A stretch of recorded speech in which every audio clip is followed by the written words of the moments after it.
What is up, everyone? Welcome back to another episode of Smoke and Meteoras, the podcast where we go beyond the highlights and talk about the moments that really matter. This week, I am joined by none other than Delilah Hayden. Thank you so much for joining this week. How are you doing today? Good, thank you for having me. How are you?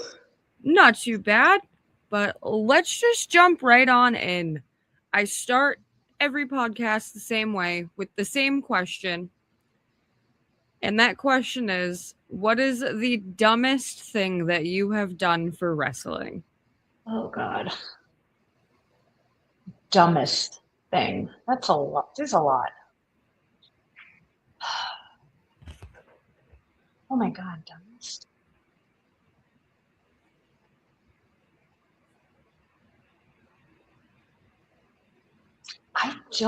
I've done so many stupid things. I guess everyone's got the default answer of I've missed family events, I've missed stuff for my friends, and you could argue that's pretty dumb to do because some of the moments were like really special. But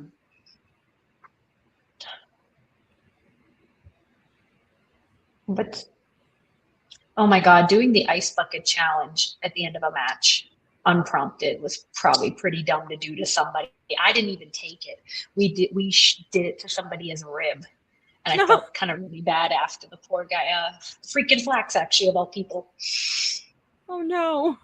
I felt really bad after he was like, excuse me. And I'm like, oh, that was pretty dumb, especially because then even though we put down a kiddie pool outside the ring, the ice still went everywhere as he started to freak out because of the cold. So I'm going to count that as pretty dumb to do because then we had to clean it up. All right. So let's go back to the beginning, even before the beginning. So who were you before wrestling became a part of who you were?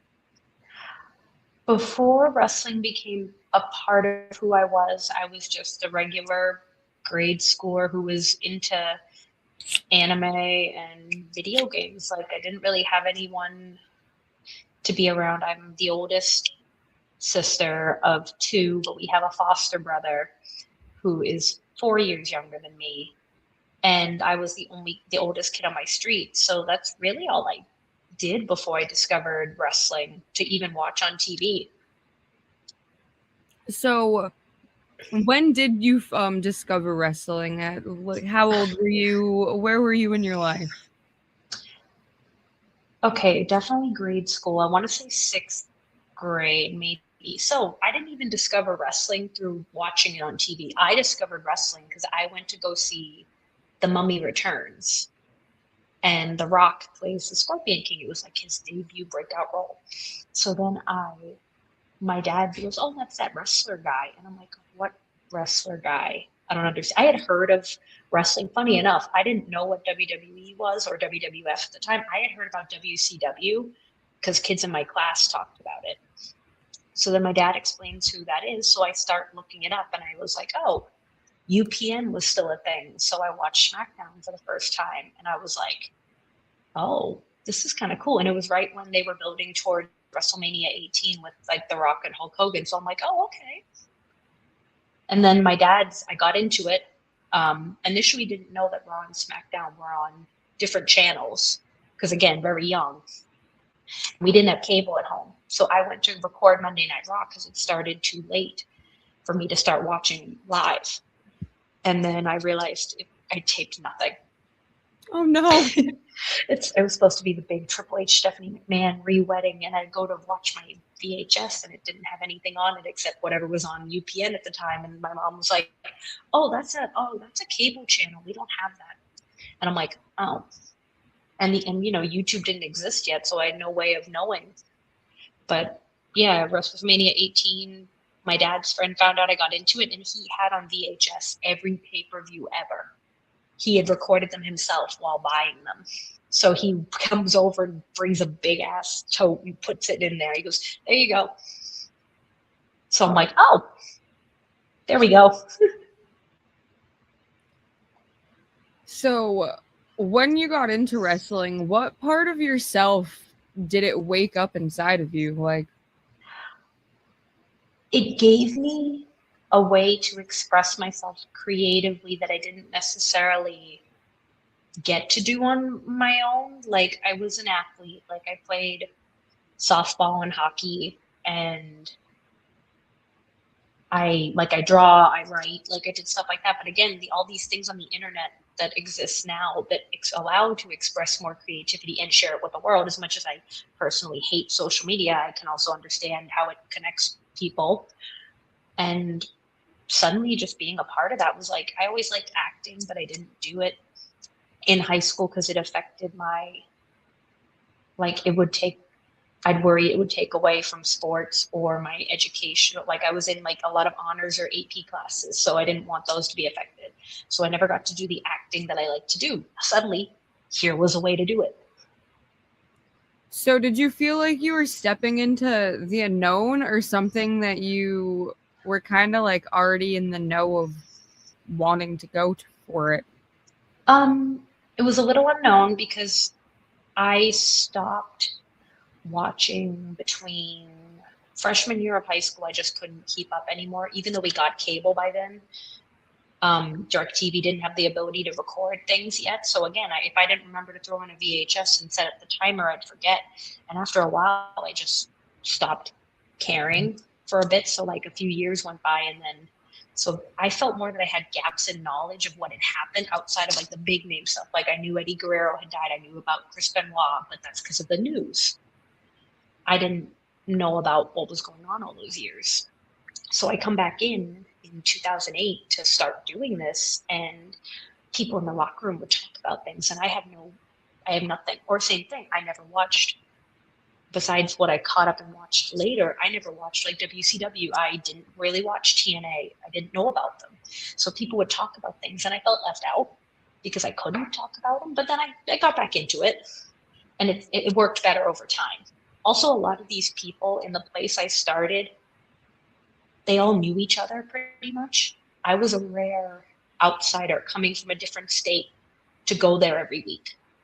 So that was like another way of feeling like a little outside looking in. So did you feel supported early on, or were you kind of alone with a dream? I definitely felt supported. My parents weren't comfortable about it at first. They were just a little worried, especially because I started in Manchester, New Hampshire. So a lot of places, that's going an hour away. I'm freshly 18. I'm going an hour away every Saturday night.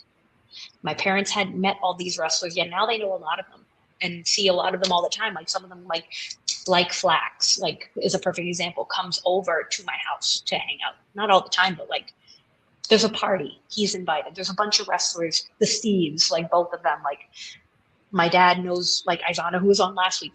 The more I met people and integrated them and introduced them to my parents, like, it became easier to, like, when I started traveling further, to kind of just be okay with it. I definitely didn't fit in a lot at first, or at least I felt I didn't. So what version of yourself walked into the training what, let me start that over. What version of yourself walked into training for the first time? Definitely very timid because I wasn't sure how to be taught to like bump, how to do bait. Like, the idea of putting the moves together in my head didn't work. A lot of the first few hours was just learning to simply follow yourself. When, like, if you didn't feel comfortable doing flip bumps right away, you didn't have to, but they did show like a simple way to do it, which I started with that. The acting I didn't have a problem with. They actually at one point thought I really got hurt, and then I look up at them like, what? And they're like, oh, she's acting. Okay. Yeah, there's a lot of people who, like, I love lifting. Theodore J. Liftington loves to tell people how, yeah, she sounds like she's dying in the ring. Like, every time Delilah has a match, she sounds like she's being murdered, and then she walks out back like nothing's happening. So moving on towards debuting and finally getting a footing in the business, did you feel pressure to represent more than just yourself? No, Well, it was kind of just like my first two shows, I just managed a tag team that I had been put in with. And then the third show I got to wrestle. I didn't, because the audience had also been going for years or they were going to support a lot of the same people, it didn't really feel like I had to represent anything. I was kind of just like, that's new. And people were just like, okay, she's new. Let's see what she can do. Because there weren't really any girls in the company at the time either. I think one had just wrapped up earlier in the year. And there was one other woman, but she was just strictly manager. Like she even said, like the few times they had her wrestle, she was like, I don't want to wrestle. I don't want to hurt people. She's like, I'm okay just talking and looking pretty. And I'm like, that's fine. So, were you ever aware that there were younger women that could potentially just be watching how you carried yourself, not only in the ring, but around the ring, or how you act during intermission or outside of shows?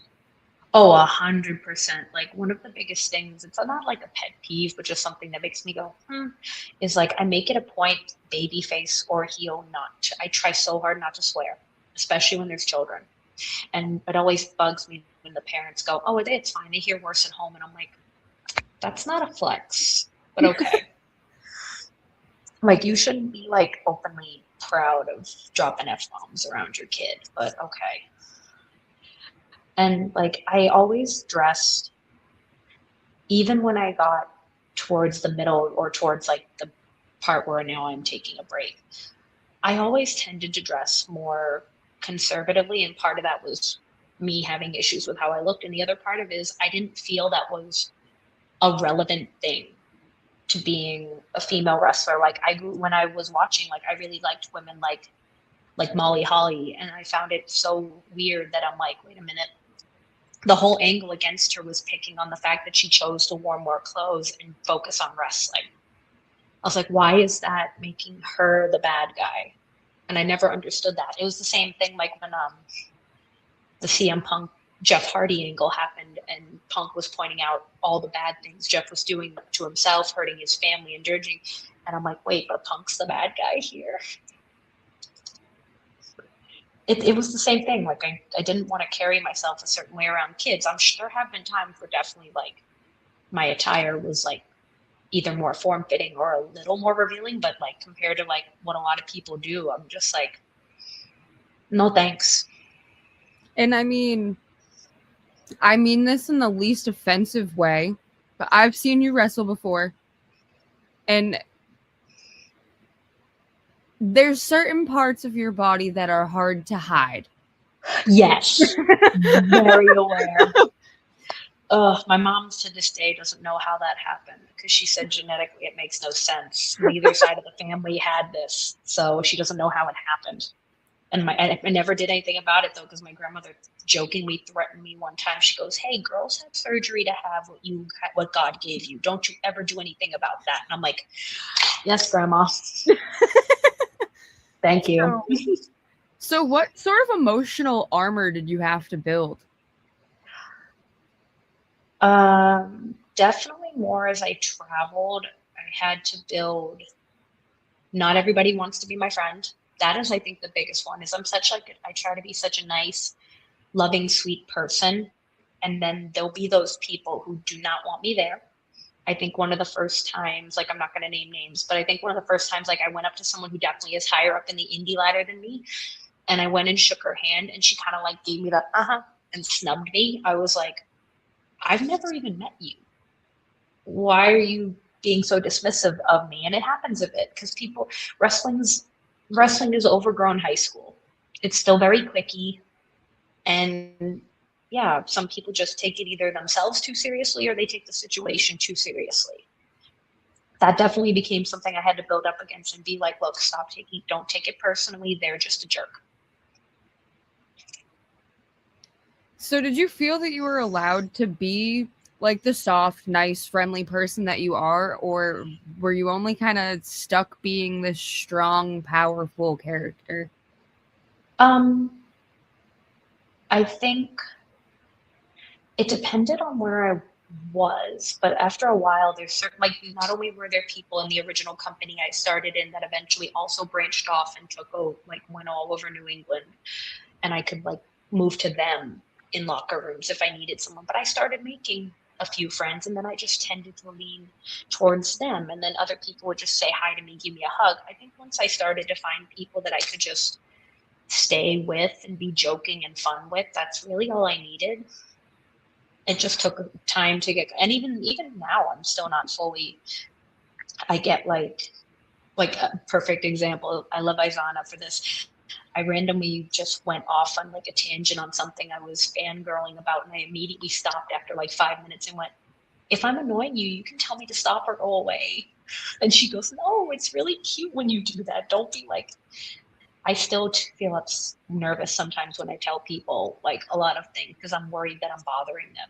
One of the biggest things that bothers me to no end is being like left on red or getting like the smallest little emoji reaction, especially if I look back in the chat and it's like all my messages and all I get is react. I was like, oh my God, do these people actually hate me and don't want to tolerate me? I feel that too. My boss literally every time she needs me texts me. She's the director of nursing for the floor, and she'll be like, hey, can you come to my office? Adds a second line, you're not in trouble. My boss will do that too. Because I won't believe her. If he doesn't do that, I will probably be crying before I even reach his office door. Yep, it's like, oh no, what did I do? What's happening? So were there ever moments where you felt invisible, whether that just be in ring or in the locker room or just in the business in general? Oh, 100%. Like 100%. Definitely because I didn't come from like the most conventional start. I started in a tiny little place in New Hampshire that technically, I guess, shouldn't have existed, but we used to get made fun of a lot because yeah, there were a lot of people there who argue we should never be wrestling. However, it was more about giving people a place to try. And if you did want to go out and become bigger and do indie stuff, go to better training, because we were just trained by people who were trained by people. Now, keep in mind, that's kind of how wrestling schools become invented. One big person made a name, and then it just keeps going. Schools are by people who are trained by people. And I think that definitely put a mark on me right off the bat, that some people wouldn't even look at me because of that. And then they would see other places that would book me and see how I did. And when all of a sudden they're like, oh, she can wrestle.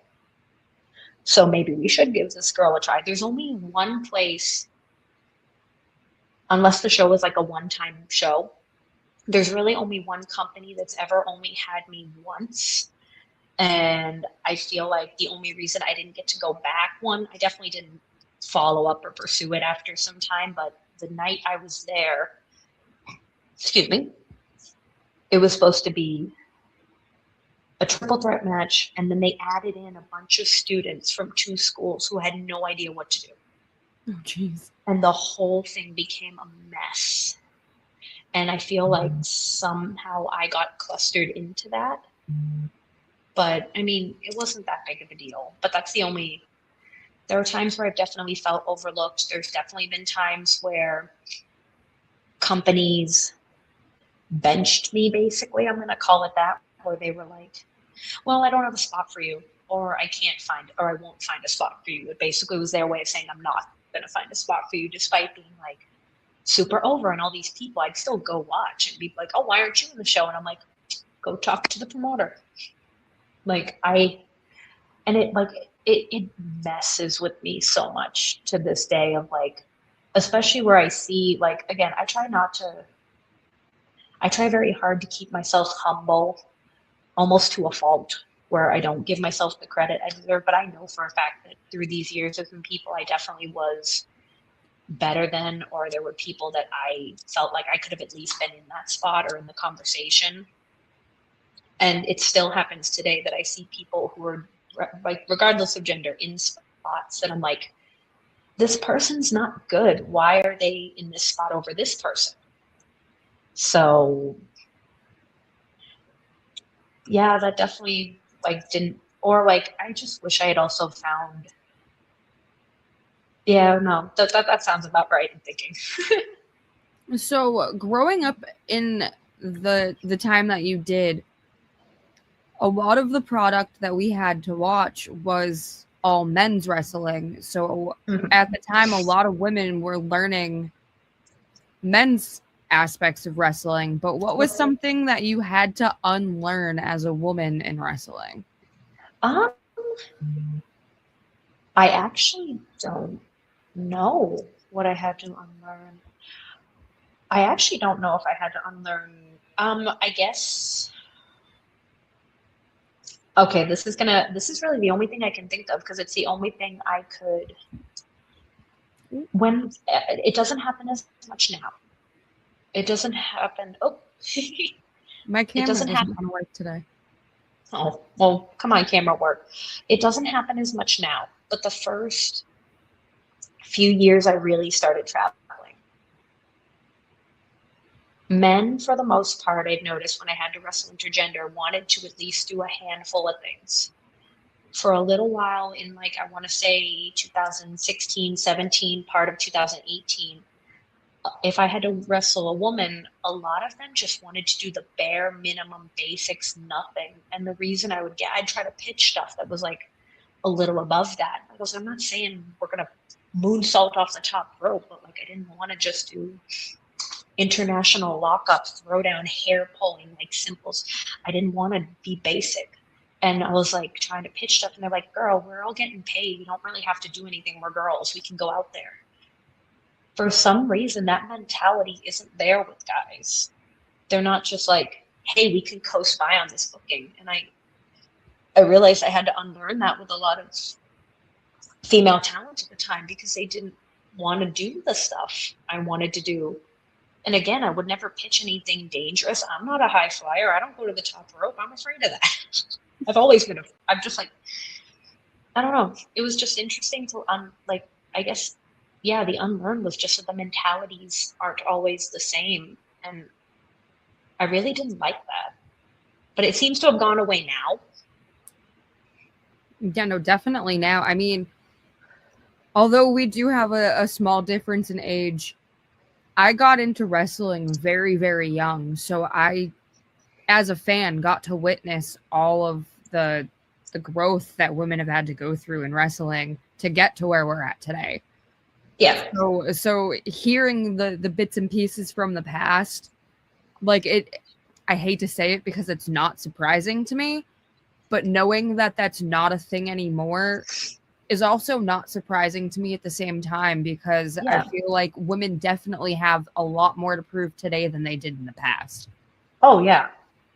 Because there's so many women between like WWE, AEW, and for anybody who watches New Japan and Stardom, some of the things they do are insane. I watched a little bit of TNA years later because I really liked Rosemary.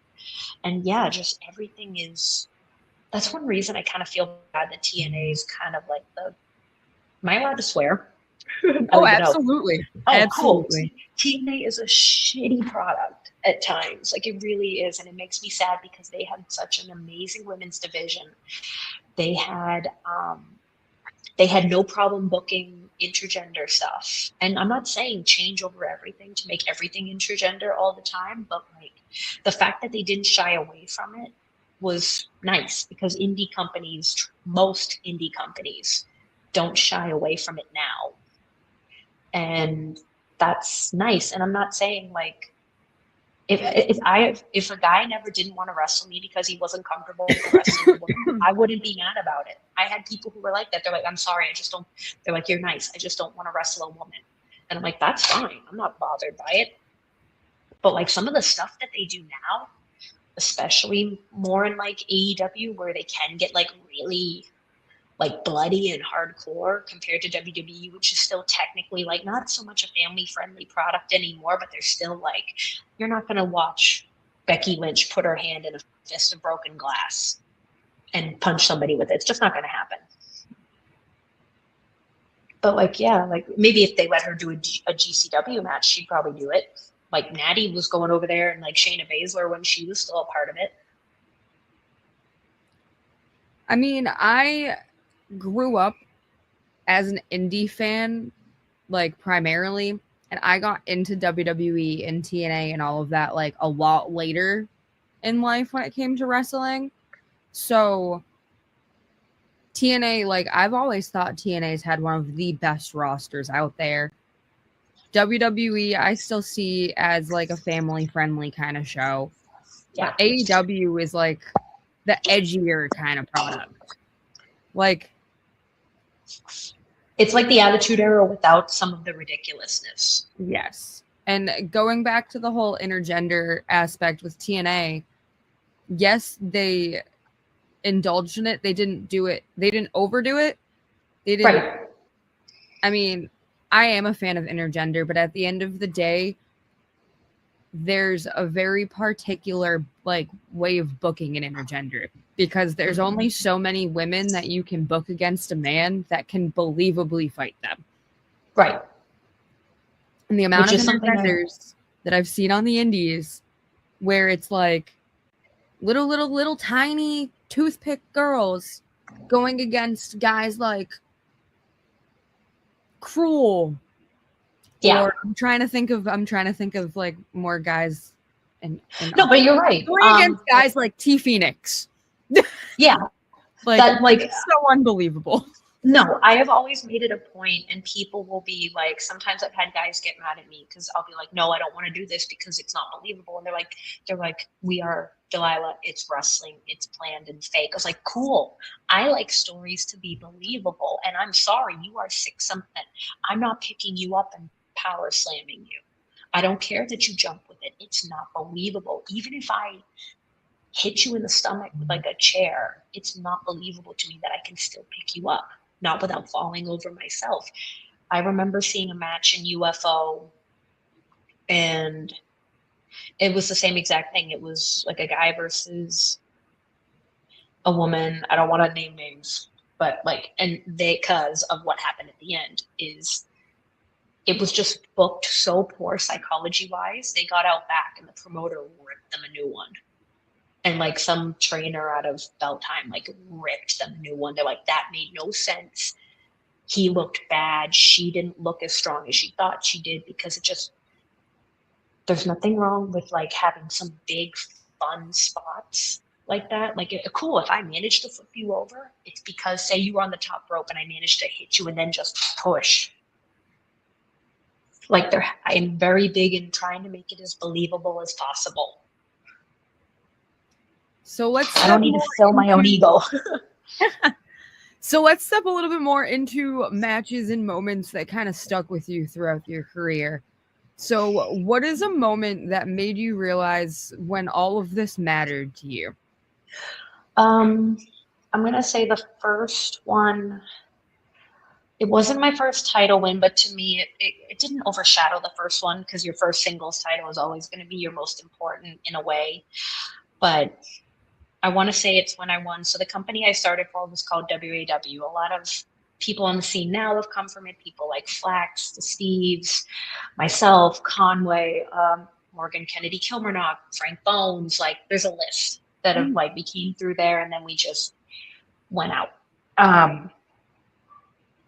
So we found out. So we used to rent this was the other thing that got us made fun of a lot, because we paid dues once a month, and we rented this building and we put on a show every Saturday night for free for the community. So it was a passion project. If I had to call it anything, it was a passion project that definitely like made people butt heads a lot. But so we found out in the beginning of 2015 that we were possibly, the woman who owned the building was possibly losing it. Meaning we didn't, and they didn't, the people running the company at the time didn't want to tell any of us, because we had just had what we called pay-per-view, which pay-per-view meant you paid like $5 to get in, and 100% of the door went to a charity. Like we were very charity fund based. So we find out at the end of the show, right as we're about to break the ring down and do ring crew, that, hey, there's a chance that was our last show. Because she might lose the building. And we're all like devastated. And me personally, I was going through like a lot in my life at the time. Like My engagement had fallen apart and nobody knew because I wasn't telling anybody. Because unfortunately, it is a thing about being a woman in wrestling that the second anybody finds out you're single. Yeah. So I wasn't telling anybody, and only the closest people to me knew. And then my best friend at the time had decided to stop talking to me after moving away. It was just like a whole string of things. Mm-hmm. So then they get together. You're like, you know what? We used to all talk through email. We didn't have a Facebook group or anything like that because it wasn't fully utilized. And we're like, you know what? She's letting us use the building next Saturday. Why don't we put on the biggest show we can, try to get all these people to come back from the history of the company and raise as much money as we could. So we did. And the main event of the show, I was in a battle royal earlier in the night with like a bunch of people, and the winner of the battle royal would take the 4th spot in the main event as a fatal 4-way for the belt. So I won, and I'm like, okay, so the main event was Kevin Giles, Derek Conway, who had just won the title at the pay-per-view, this guy Andreas Reyes, and me. So I go out there, and like Conway gives us like a hype up speech before going up there going, hey, we're some of the 4 freshest faces in this company, and we may be the last match they ever had. So let's go out there and kill it.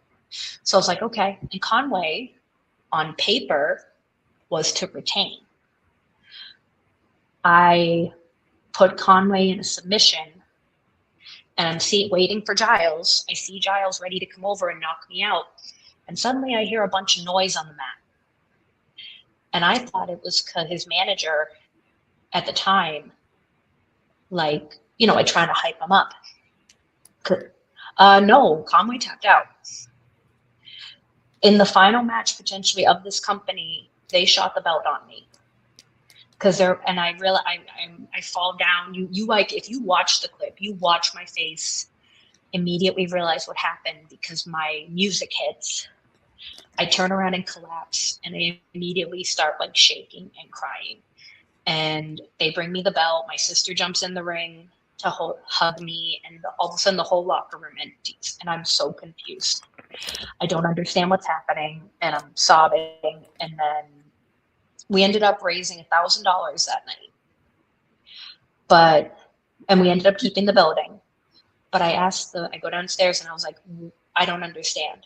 And he's like, this was 2015 and I started in very late 2008. He was like, you have proven enough in this locker room to these people and how much you dedicate to what you do here. Because I started taking over video editing. I took over the website. I started the social media pages because I really liked what I was doing. And you wrestle, and they're like, it only felt right to give one of the best possible good feeling moments. And I have never forgotten how that felt. I've had belts shot on me at other promotions, and I love that feeling.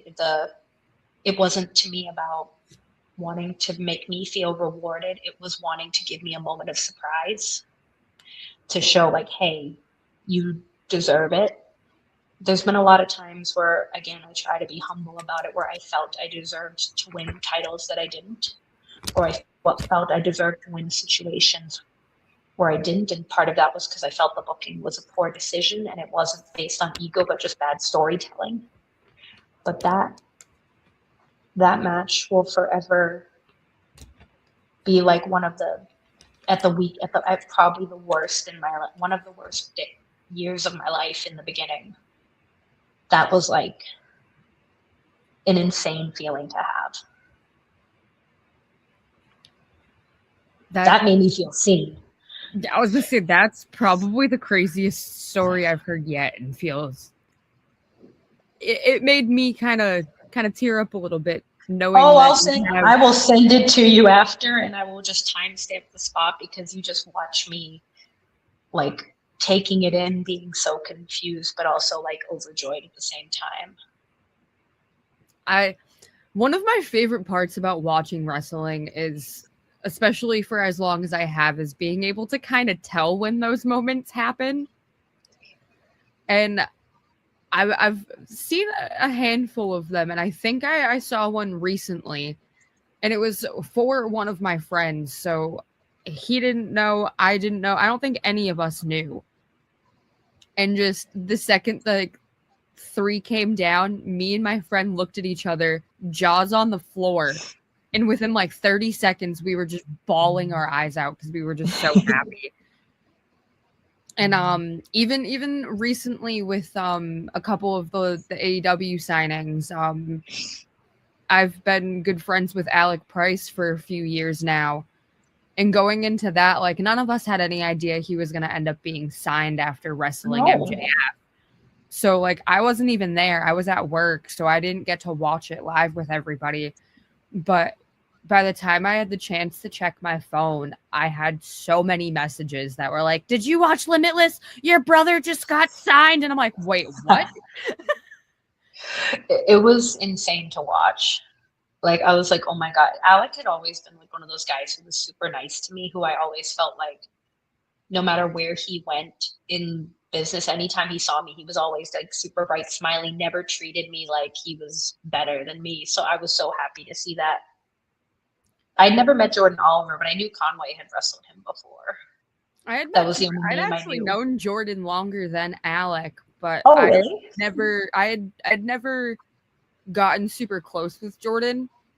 But I mean, I had met Alec through Wrestling Open, and that's 10 minutes from my house. So that Oh, there you go. promotion that was like super close to home, and I spent a lot of time there. So I kind of hung out after the shows or just hung out in general and got a connection with a lot of those guys. But Jordan was out of promotion before I'd even started going to Wrestling Open out in Rhode Island, and I wasn't as involved back then. So I didn't really care to like make connections with the wrestlers and be friends with them or anything. So it was just kind of like a wrong time sort of situation. But for the both of them, and for as long as I've known the both of them, it's still, anytime anybody gets signed, it's still a very, it's kind of almost an overwhelming feeling because I get even more happy for them than they probably are for themselves. So on a different note, what is a moment that, like, where the match started, or all right, hold on. I'm messing up so badly today. What is a match where it stopped being cool and started being personal?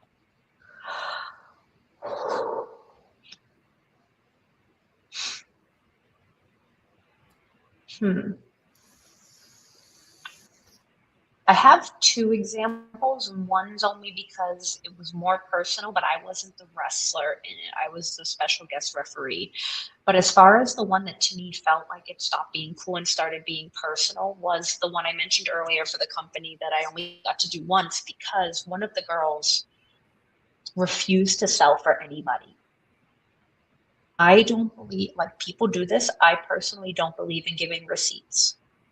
I know I'm known as a very stiff hitter. I'm aware of that. And I don't believe, though, if somebody hits me super hard and at least I know it was an accident, I don't believe in giving receipts. This girl refused to sell for anybody except, and would like just stand there as you're hitting her. And that is probably the closest I've ever gotten to wanting to deck somebody in the face.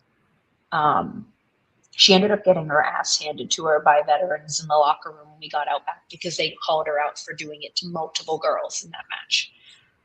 As far as the one where I was a referee, so it was a singles match in House of Bricks.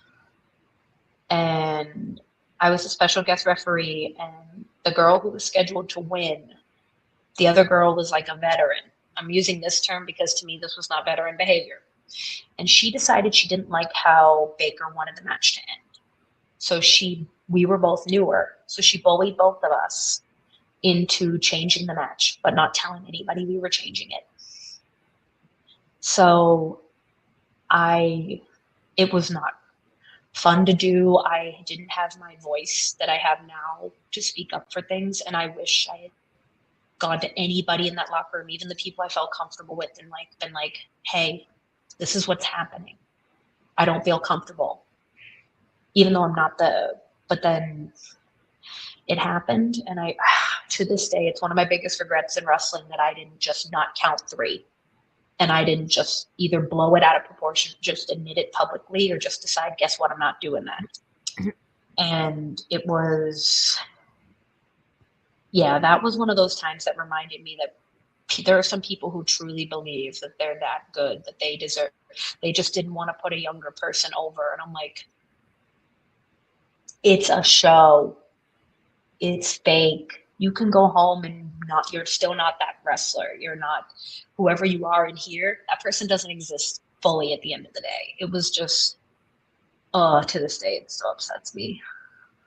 Exactly. Like, that's why you knew something was wrong. Baker slammed his camera down and stopped filming initially. You knew something was wrong. Oh, yeah. Especially, Baker doesn't fuck around. No. And So, yeah.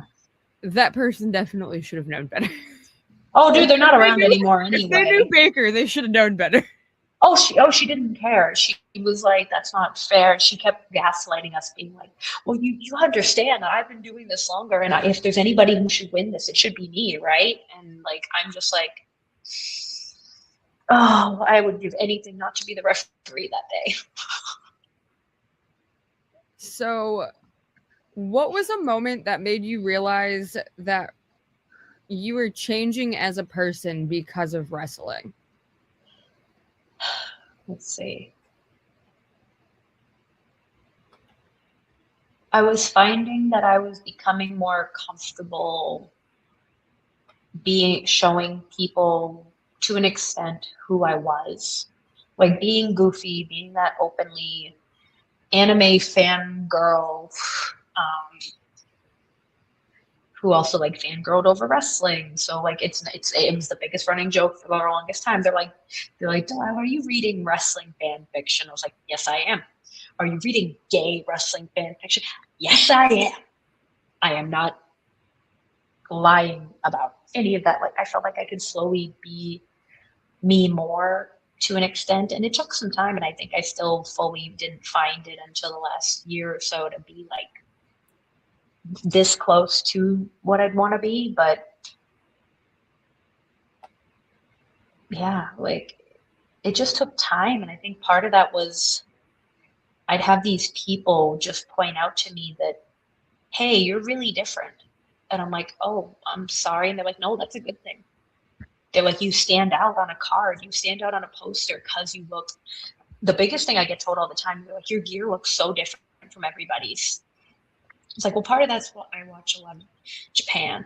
So I watch it. I like their Joshi gear. Like I have Stardom magazines that I got solely for like looking at how they look. And because I'm a cosplayer, like I can modify things to just look different.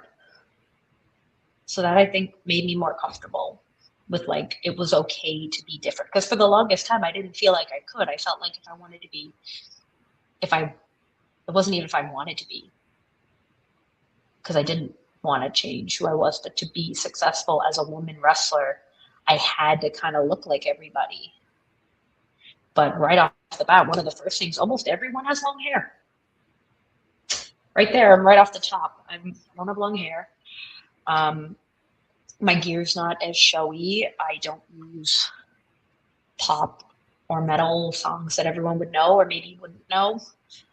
And just, I hated having to feel like I had to conform at times because it just didn't feel right. And I noticed I just didn't have as much fun. So I can kind of relate on that. I mean, although I never wrestled or got in a ring myself, but growing up as a female liking wrestling, like you do get bullied and picked on for it. But at the time, being as young as I was, like this wasn't something I realized until like very recently, and I'm 29. So growing up and being a woman and watching wrestling and seeing like the women that we had growing up, it was always the skinny, pretty girls that were wrestling, but it was never the this is going to sound bad, but it was never good wrestling. No, it wasn't, because a lot of them were not wrestlers. It was all a vanity. Yeah. And it got to a point where recently, like, I've noticed, yeah, a lot of the girls that wrestle are beautiful, and there's the uniquely beautiful girls as well, not now just the skinny, I don't want to just say blondes because they're more than just blonde, but There's not a model type. Exactly. Now or there's more than models. Now there's girls that are like Awesome Kong stature that are getting out there and making a name for themselves, or there's the girls that are the unconventional that aren't super, super pretty, but they have that darker character that makes them stand out. And it's to the point now where wrestling for women isn't just, here, I'm pretty, like, look at me. It's, we're here, we want to fight, and we got something to prove too. And that's the biggest thing that I love about wrestling now, because now it's made me feel like not only like I kind of belong, but like if I ever did decide to do it, like I could do it. It's not like a uniform now to be a certain standard to get into a ring. Right. Like, don't get me wrong, there's still some companies that are going to give you more of a look if you fit that mold. Oh, absolutely. Which is still upsetting, but it's something that I hope will change with time. I can't guarantee it will, unfortunately. It feels like there are some slipbacks into older ways of wrestling, but I'm hoping maybe it's just a temporary thing.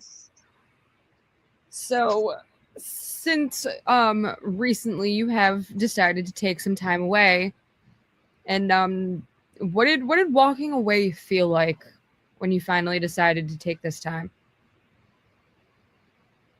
It did and still does kind of kill me. I'm very much missing it already, and it's usually, funny enough, this is the time of year anyway that's like off season, but it hurts more knowing that, like, when shows start up, that I will be either just like, I'll either just be behind the scenes, or I might just do like ring announcing or commentary, or like an NCW. I'll be out there with Dick Lane. I may not be like a manager all the time, but like I'm still like there as someone. But it just knowing that part of me's on hold it's so weird. Does it feel like you're kind of losing a part of your identity almost? Oh, 100%. Like 100%. And like, it's funny, I explained it to people at work and they're like, why do you say you were a wrestler? You're still a wrestler. You're just stopping for a little while. And I'm like, yeah, it just doesn't feel like it. It's hard to explain to people because people at my work and like my patients, when I show them what I do, they're like, you'd think they met like a superhero with the way they react to me. I have a lot of like some of the most important people in my life I met through wrestling, some of like my best friends, or like some of the people who are so important to me that like I don't know if I'm as important to them, but they are to me. And I just worry that I'm going to lose that with them. And it's weird because it's one of those things that like I could just call them up and we can hang out, but it's just, wrestling was always a guarantee that I got to see people. And I'll still go to shows. I'm going to one next Saturday and I'm going to one the Saturday after. But like, it just feels weird knowing Delilah kind of doesn't exist right now. I know she does, but it's so weird. So taking that time away and not being an in-ring competitor, is there anything that kind of surprised you about life after wrestling? Not yet, but I think that's because it's only been barely 2 months. And again, this is off season, so I would have been usually off around this time anyway. So I think it'll hit me more probably the next 2 weeks and going into March, where a lot of companies resume. But like I'm still a part of a lot of companies. I already have 2 companies that use me to make their graphics. I have another company that's hiring me to do editing for them and do some social media videos. So it's like I'm staying involved, and like I run my own shows once or twice a year in Newton. So it's like I'll still get to do stuff. I'm hoping once the year goes on, it won't feel as bad as I think I'm anticipating it feeling like horrible, and maybe it'll be moderate once it actually happens. So, do you feel like wrestling kind of prepared you for the real world? I think it definitely prepared me for how to act. It definitely like when you're a wrestler, especially if you're in the locker room and you're like somewhere where you don't have, like, let's say you're nowhere on the hierarchy. And by hierarchy, I don't mean you're the one in charge. I mean like you could be buddies with the promoter, or you could just be more of a veteran in the community, so your word has more pull. That's kind of how it is at work. Like, you know who you can talk to be close to, but you know also when to bite your tongue to not make waves for yourself. Because at the end of the day, even if you stand up for what's right, you could end up shooting yourself in the foot. So, what part of wrestling do you still carry with yourself every day now outside of the ring? Definitely still my love for it. I feel like now that I don't do it as much, I'm appreciating more all of it, because what I've been doing now is I've been going back slowly through hard drives, and I haven't even done more than the past like year or two. And I've been clipping parts of matches to post on social media. Something I probably should have done the whole time, but I've been saying that about this podcast for months now. yep, it's like when you're taking the time to stop, you go back and you go, oh hey, oh I remember doing this. Like I watched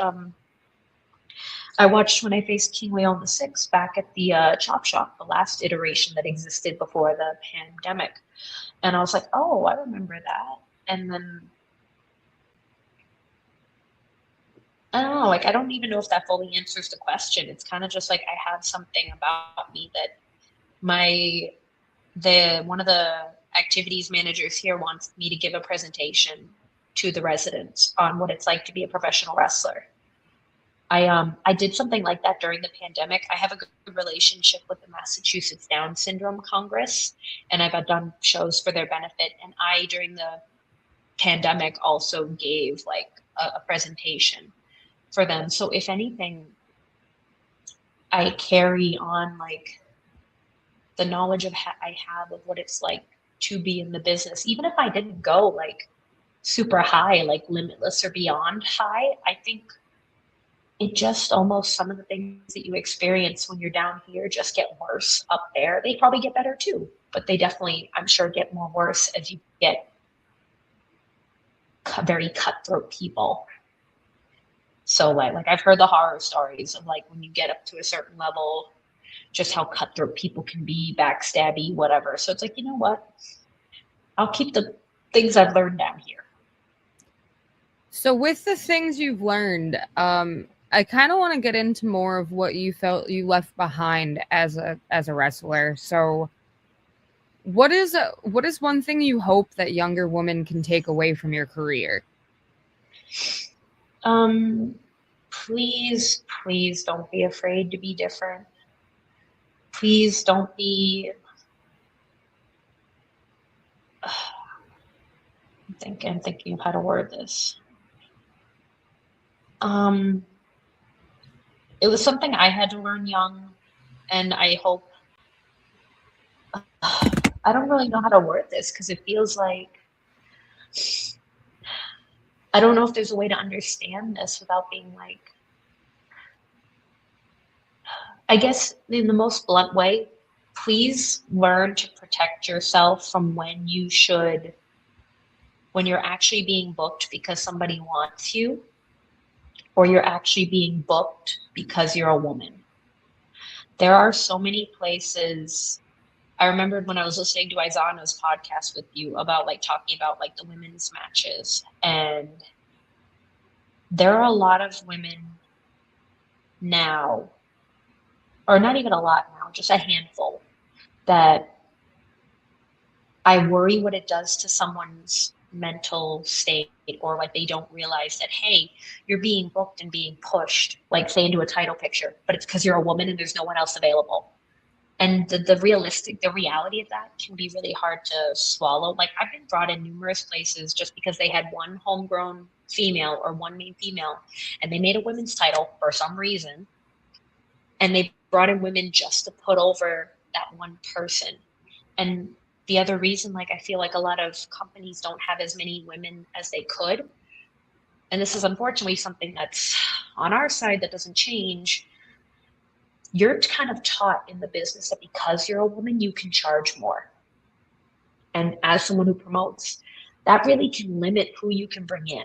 I have so many, like a lot of my female friends in wrestling are willing to work with me. Great. I know what my budget is. I know who I want. I know who I want to budget. But I knew of people who like were not even 2 months in and they're $60 to show up. And I'm like, what? Like, look, at some point, like it's not about that they don't want you. It's just people can't afford it. Running shows is expensive. I'm fortunate enough to have a place that really supports me and like and the fact that I always do it for charity. So they're very nice to me. But like from an average perspective, let's just do a quick guess. Let's say the hall's like $500 to rent. If you don't have insurance, you don't have to get it. But Massachusetts is a little lenient sometimes. The average talent, I would say, is probably another $400 to $500, depending on who you want to do. That's $1,000 right there. That's not including printing flyers, if you're going to buy snacks or pay someone to bring in food. Like, so right off the bat, you're looking at like $1,000. And then you've got to go out there and promote, put up flyers and and then that means you got to make the tickets like, okay, guaranteed front row. They're $25, $30. In this economy, that's insane. Don't get me wrong, people do it and people pay it. And I'm very happy and grateful for the fans who want to go out and support these companies. But there's a lot of places. And now, given the state of the world, as things keep going, that dollar stretches less and less. And I'm not saying don't ask for what you think you're worth. But if it's more about you want to get booked places and get more ring time, I don't think there's anything wrong with being a little more affordable. I've always considered myself more affordable. I've rarely gone to a promoter and went, hey, can I get a raise? I've done it once and I got it because I had been there forever. And I was like, can I get a little more? And they did. Wasn't a problem. Everywhere else, I'm probably pretty affordable, because I care more about the wrestling.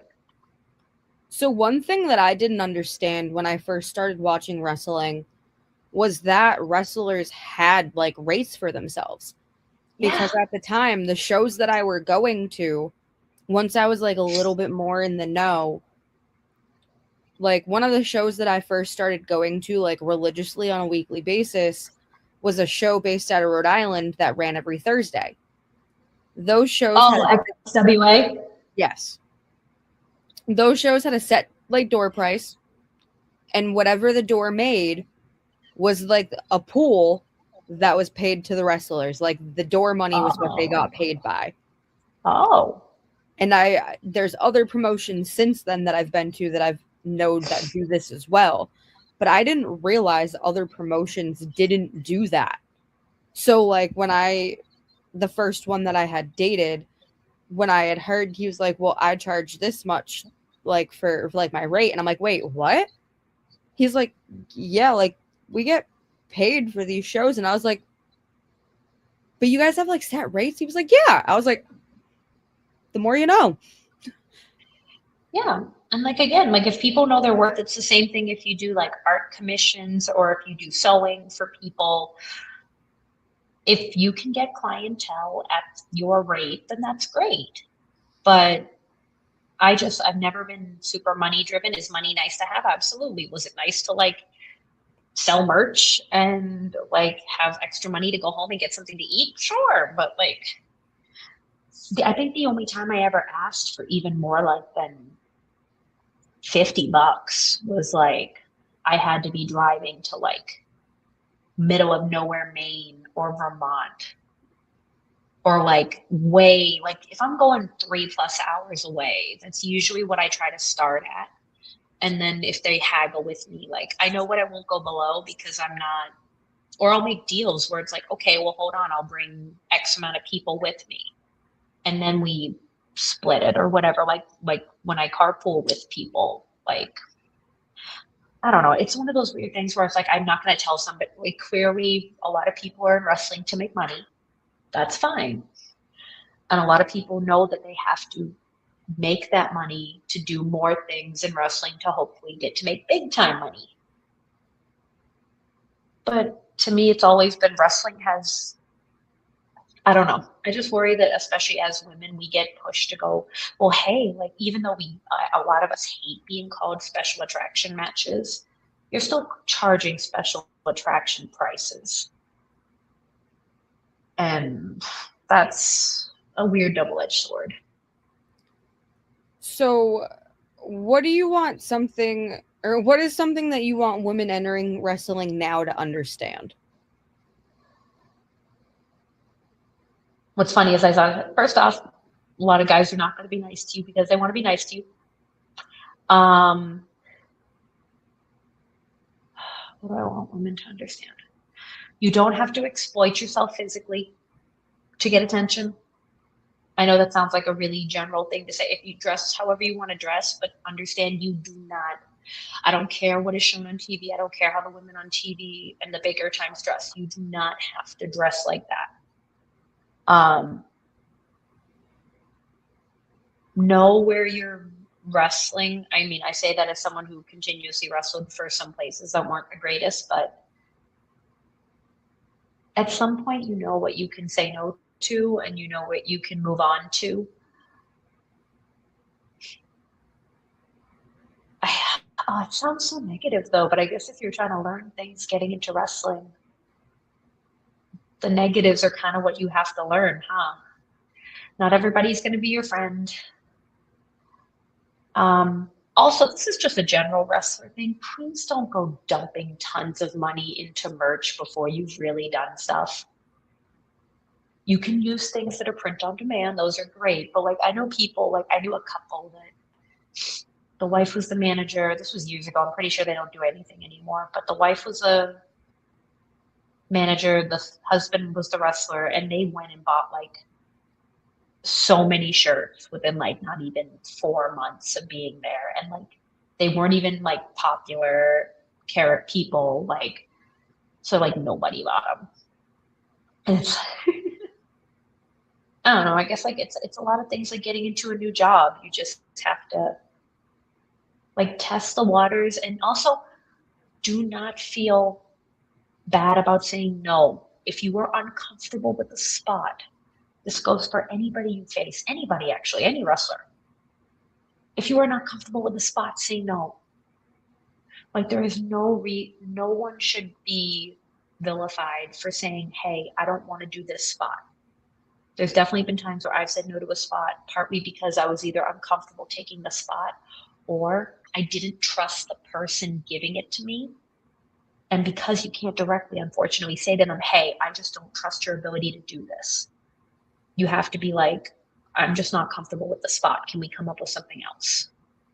Because there are definitely a lot of people, even in the last few years that I've worked, there are quite a few that they're just not safe. They're not ready, or but again, like you're a woman in wrestling in New England, despite being in a black hole of wrestling, is surprisingly not a black hole of women.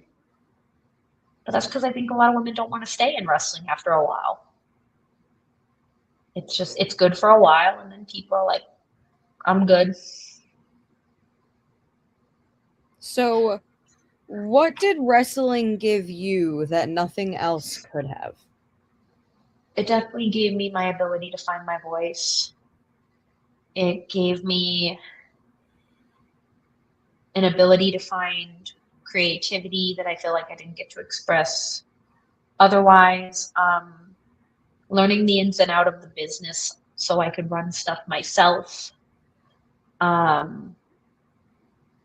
don't think there's any way to learn those things without trying them. It's the same thing with like the trainings I have gone to. Training is great and it's important. I have learned more from, let's call it, on the job training than I could behind any ring where I can just get up and practice it again and again and again. Go out in front of a crowd and fuck up in front of a live crowd. Oh, they'll let you know it. You'll never want to do that again. I think the first time I experienced that was at a 2016 at like a showcase match. I went out there and the girl I was with forgot everything. And we looked so stupid standing there for a moment because I wasn't able to, until I find my footing in a promotion, I'm not good at knowing how to recover fast enough because I feel like I'm not in my home. I'm not in a territory I'm familiar with. I don't want to just take over and be seen as an asshole. So yeah, that was a little more off than what I was thinking for an answer, but we'll go with it. So how do you want to be remembered in this business? Not just as a wrestler, but as a human being? I want to be remembered as someone who legitimately cared, who did push the narrative of being different.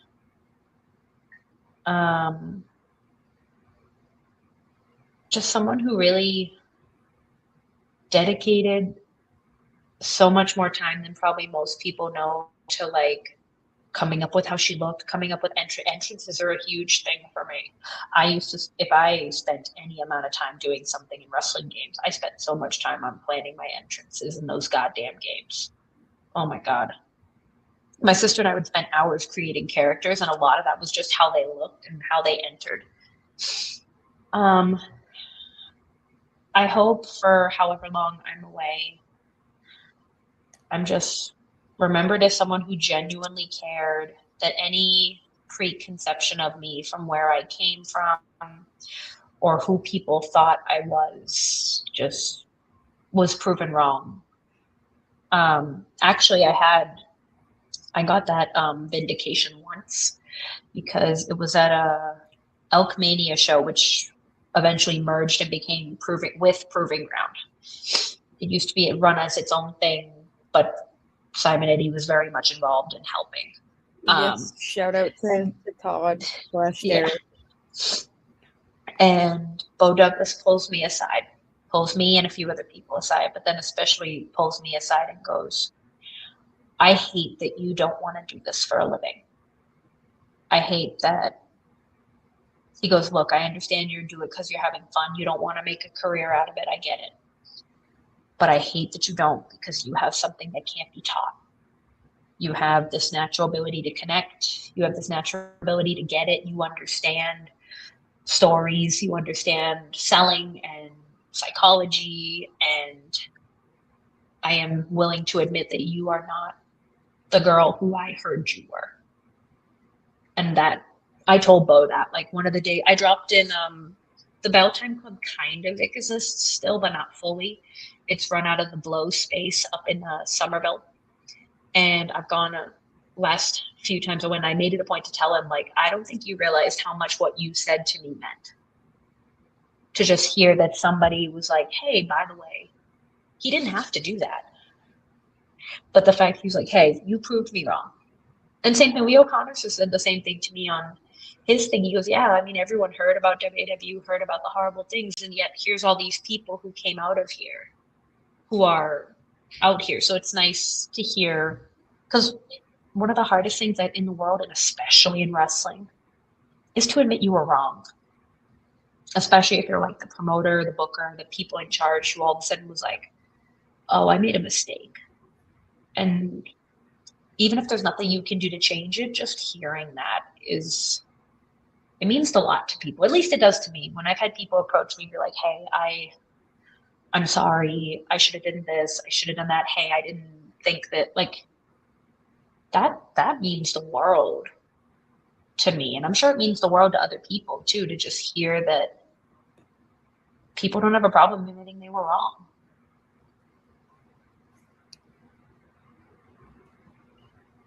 All right. So I do like to add in a couple of fun questions towards the end of my episodes. So we're going to head into those. And one question I always love to ask is, you're stuck on a road trip, but you can only listen to 5 bands or artists along the way. Who was on the playlist?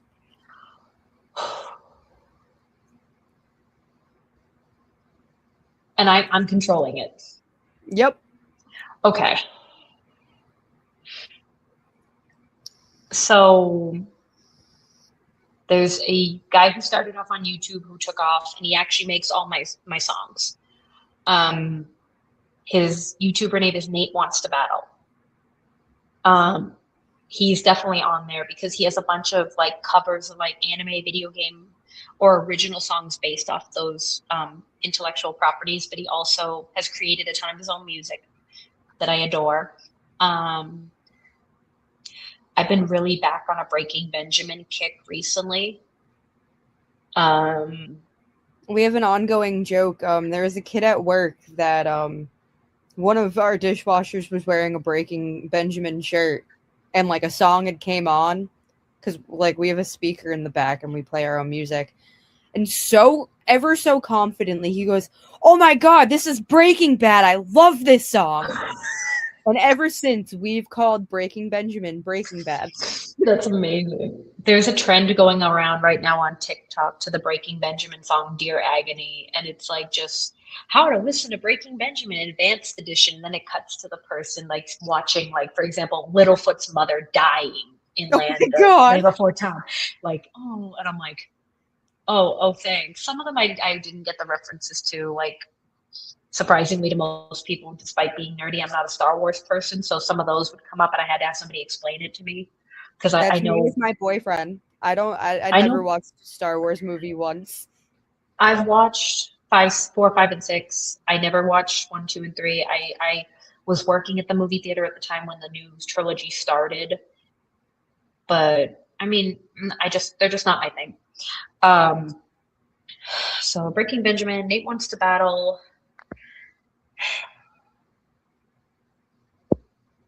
Any combination of like dance, EDM, girly pop, like Cascada or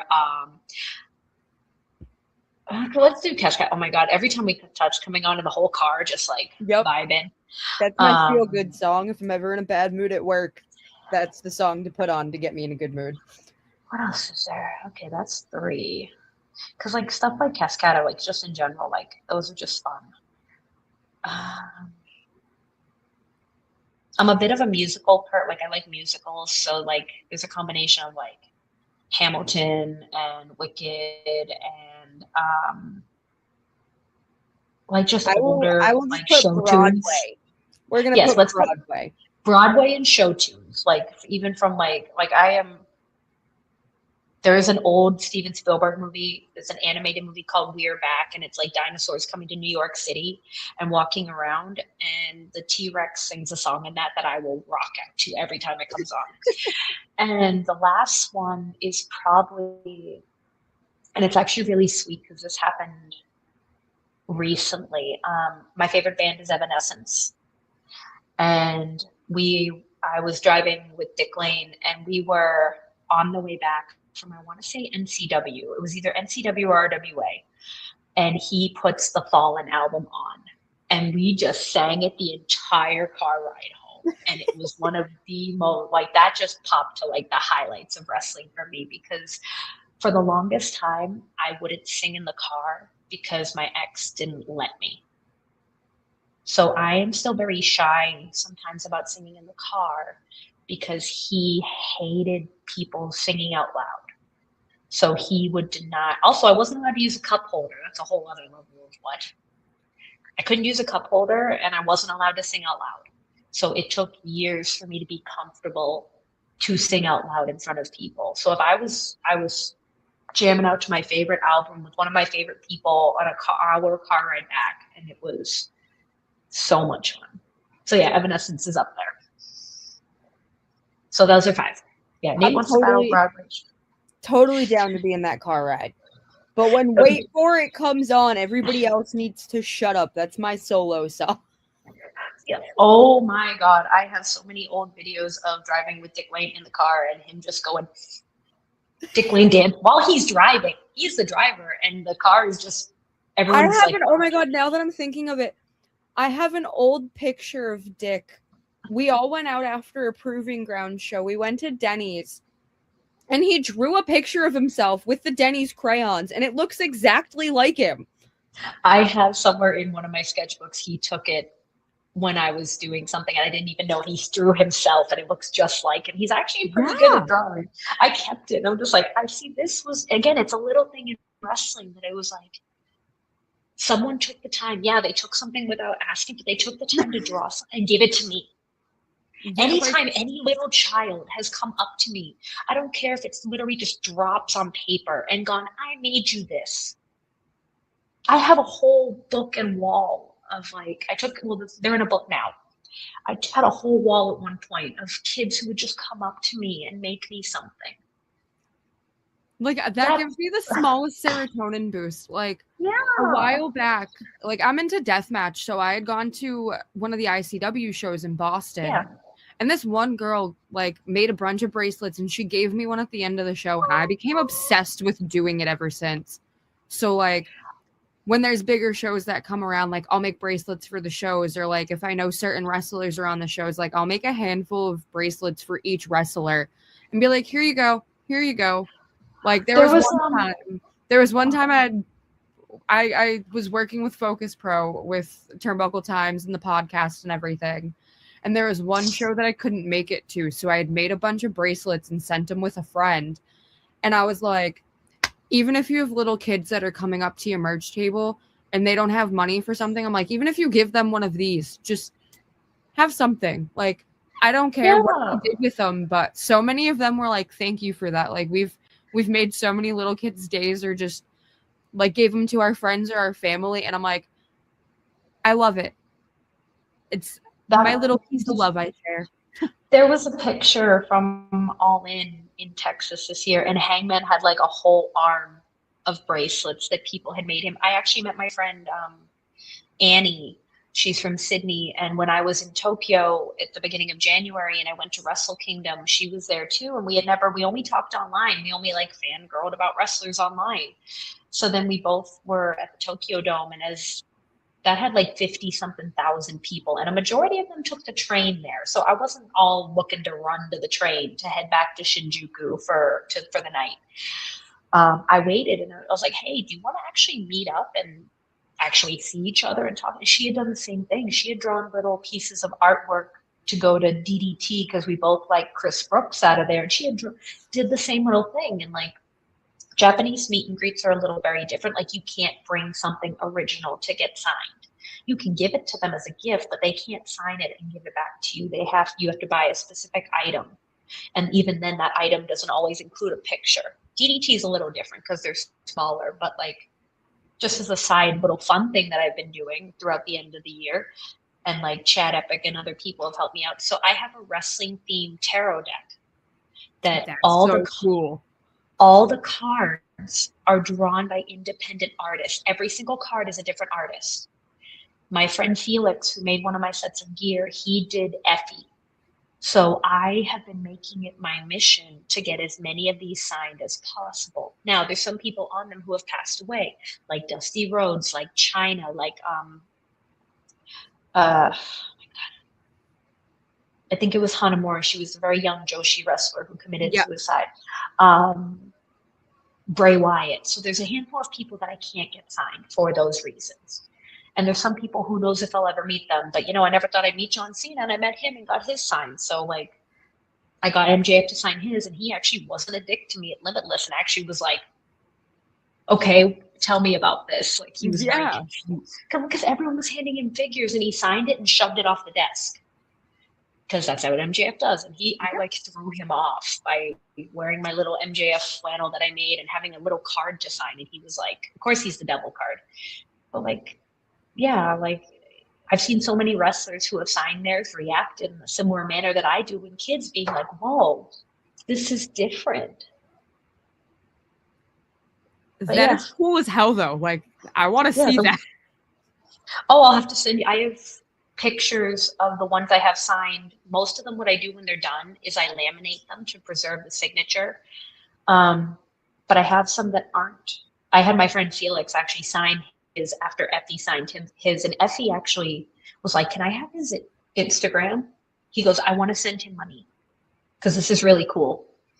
Yeah. And Effie was super cool for doing that. And then I just don't have my Golden Lovers one isn't laminated yet because when Kenny signed it and liked it, he goes, "Oh, I guess you're gonna need Coda to sign it too." And I looked at him, I was like, "Yeah, bring your boyfriend back." And while we were in taxis just talking, Cody, also sidebar, Kenny Omega is one of the sweetest guys you could ever meet. He did not want to stop talking to people.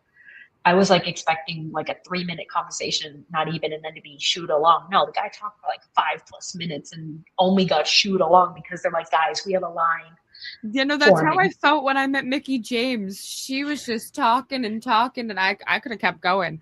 And the security behind us was like, "All right, Mickey, you got another like 500 people behind her. Can we move this along?" Oh, dude, like another guy who's sweet like that, just to now put over just to the people watching how amazing. I know everyone's sometimes worried about meeting their heroes and they're not great, but oh my God, Eddie Kingston is the biggest sweetheart Yes. in the world. Eddie, Yes. poor Conway. So Conway has been a fan of Eddie's since like 2009. And I This is didn't, no secret. He makes it very well known. yeah. Oh my God. Like he went to storage and got his old Eddie Kingston shirt that was written like the Death Note logo Oh my to bring God. to this. And we MKK and I took him to the Beyond show where he was going to be there. And they didn't say anything during the show about him coming out during intermission. And there was no meet and greet offering. So I was really worried that we were going to go all this way to this show and then he wasn't going to get to meet him. And then at the end, they said, "Oh, he's going to be out here doing pictures for $5." I was like, "Cool." And like the autograph was included. Oh my God, I film it for Conway, and he's just, you can see him shaking, going on, and you saw Eddie tear up with him expressing to him like Yes. how much Eddie means to him, that not only as a wrestler, but his struggles, his journey. Like Conway sees so much of that in himself, of being like, "I haven't always been appreciated. I always have been underestimated, but I have gone through phases of darkness in my life, and I want to come back, and I want to just leave wrestling." I'm like, oh, I made a video for that for TikTok, and that like took off with an outpouring of people being like, "Eddie Kingston is an amazing human being who deserves so much love, and he doesn't get it." There was Oh, I had a little experience with him as well. I had met him, well, not like met him, but like I had seen him at one of the NEW shows in New York like years ago, post COVID. But more recently, he had done one of the American Rana shows at the White Eagle in Worcester for Beyond. And at that show, I was on crutches, but if anybody knows me, they know I love wrestling. So I'm ringside on crutches. And he goes to like get out of the ring at one point, and he's like super super close to me, and he's like afraid that I like can't scoot myself back in time. And he's like, "Are you okay, sweetheart? Like, are you good?" And it's totally like on the feed. And I was like, "I'm totally fine. Don't worry about me. Are you good?" are you Like good? but afterwards, he was like, "You're insane. Why are you up front on crutches?" I was like, "You're right. I am insane." It's like good. It's like good clock, sir, but I'm still here. Yep. So, Uh, all right, where was I? Because I did have more questions. No, go ahead. That we got through the music, and then we got Yep. through little moments in or Yes. something Yes. in wrestling. We got to all the good, happy stuff. Yes. So you are now given the opportunity to have a value meal at any fast food establishment. Where are we going for it, and what does it come with? Okay, I don't know if people watching this are gonna know what this is. There is a bubble tea chain, because anyone who knows me knows that I throw back. I'm straight edge, and that was literally before I even knew it had a term. I thought it was just boring. When I learned who CM Punk was, someone had to explain. They're like, "You don't know what straight edge means?" I was like, "No, I don't." And they're like, "No alcohol, no drinking, no drugs." I was like, "Oh." I didn't know it had a term. I thought it was just boring. But I've never done anything, so I have no idea what anything tastes like. But what I will throw back like drinks is bubble tea. I am infamous with bubble tea. So it would be, there is a place, there's one downtown, and there's definitely one in Brighton called Vivi's. Vivi, it's got there used to be one in Braintree too. I think there still is, and it's like a cute little font with little skulls with little hearts in their eyes. It would be their tiramisu milk tea. It would be their basil popcorn chicken and a Earl Grey and any other macaroons. Just the Earl Grey one has to be one of them. It would be that. That would be, because that is like one of my go-to orders there. I usually always get the Earl Grey, but I pick a random one, usually like cotton candy, birthday cake, blueberry. I love lavender. Lavender is like one of my favorite flavors to have of anything. All right. So Vivi's bubble tea. Like, oh, now I want bubble tea. Yeah, me too. I don't have one near me. It's a crime.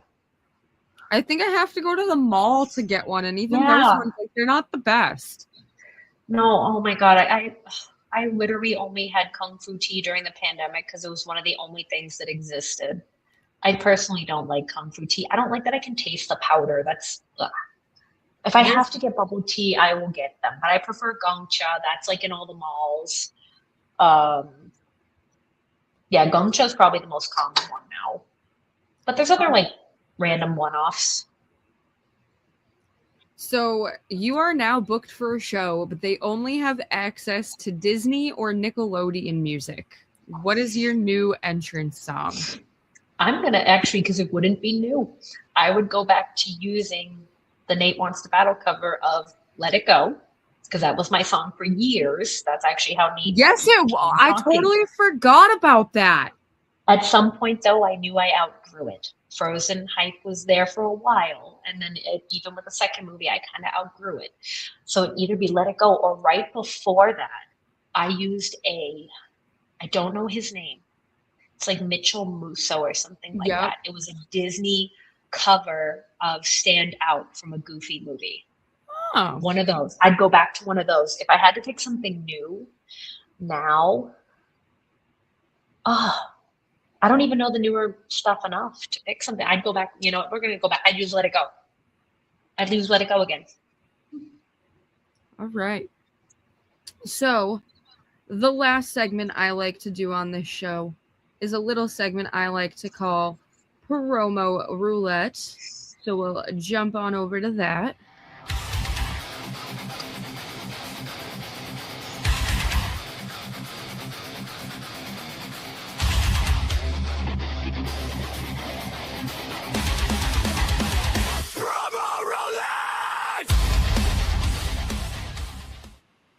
All right.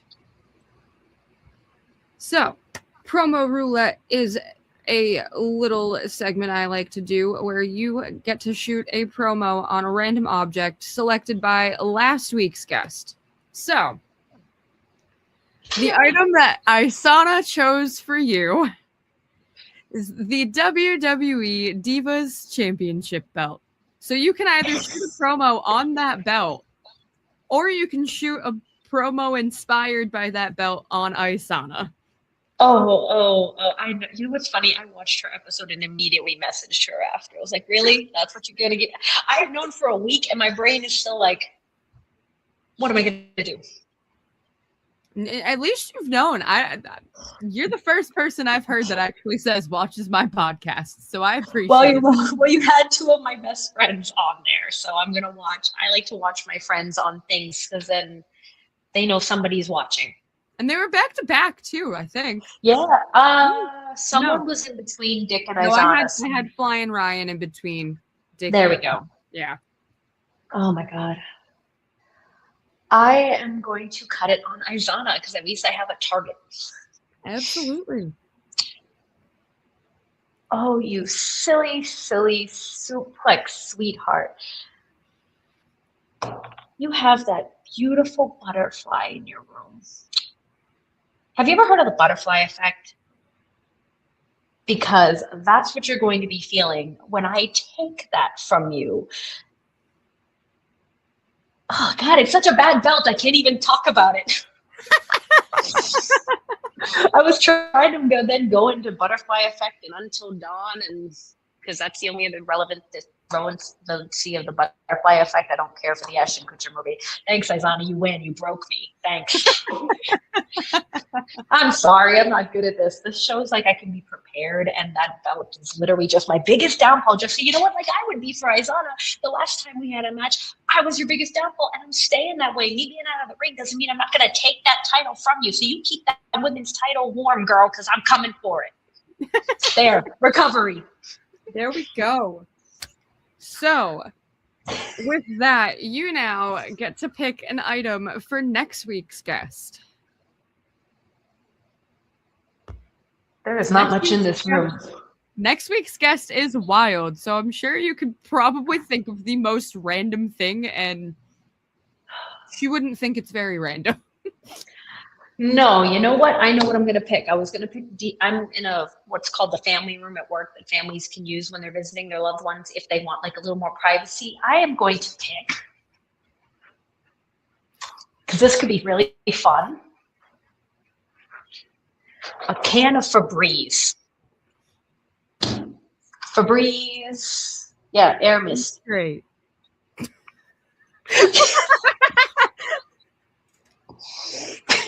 A can of Febreze. But I got one. Whoa. This one doesn't have any scent, but that's because we're not supposed to have scents around patients because they could be sensitive, cause aspiration reactions, stuff like that. So, with that being said, that's going to do it for this week's episode of Smoke and Meteoras. So, a huge shout out to you, Delilah. Thank you for joining and rocking with us today. Thank you for having me. Of course. For anybody viewing, if you want to show them some love and support, if you have any social media or anywhere you'll be at for some upcoming shows, feel free to plug those now. I will be helping behind the scenes at CWA in Fitchburg, Massachusetts next Saturday. On the 28th, I will be at OCW to help crown a new OCW heavyweight champion as I will be vacating. And that night in Gloucester, all the matches are in steel cages, including the OCW tag team titles are on the line, the finals of the Mike McGee tournament to determine number one contender. Like I said, the heavyweight championship. There is also Taylor One Shot is defending the transgender championship. And are there any other matches? No, the other two matches are the semifinals to determine the finals that will also be in the cage. And then I will be at NCW when it opens up because Dick Lane and I have to claim our award for Moment of the Year when we got remarried. Yeah, I mean, Delilah Hayden on everything. I've been posting a lot on TikTok. I've been filming Let's Plays for YouTube that I haven't put up yet, but I'm trying to write a book. We'll see what happens. Well, with all of that being said, you now know where to keep up and follow and support on everything that Delilah has going on. If you enjoyed this episode, don't forget to like, subscribe, share it with your wrestling friends. Really helps me grow a little bit more as I'm trying to get this out. And we are slowly upgrading our production quality as we got the new camera. It's just not cooperating today. But with that, you already have a cutaway for the roulette thing that's already above what a lot of people do. So you're already like putting in the work. The music for that, I absolutely love it. I will never get over it. I will jam out to it every single time. But before we go, next week we are coming back with another guest, and you are not going to want to miss this one. So make sure you are locked in because next week we will be back with none other than another New England queen, Little Mean Kathleen, LMK. Woo! So be sure to tune in next week at 7 p.m. That is Attorney at law, LMK. I think she did pass the bar. She may have. I don't know. But that's a fun question. But that has been everything for Smoke and Meteoras. More stories, more moments, and more chaos coming your way. So we'll see you next week where we will be LMK all fucking day. Have a great Yeah. night, everyone, and we will see you next week. Bye.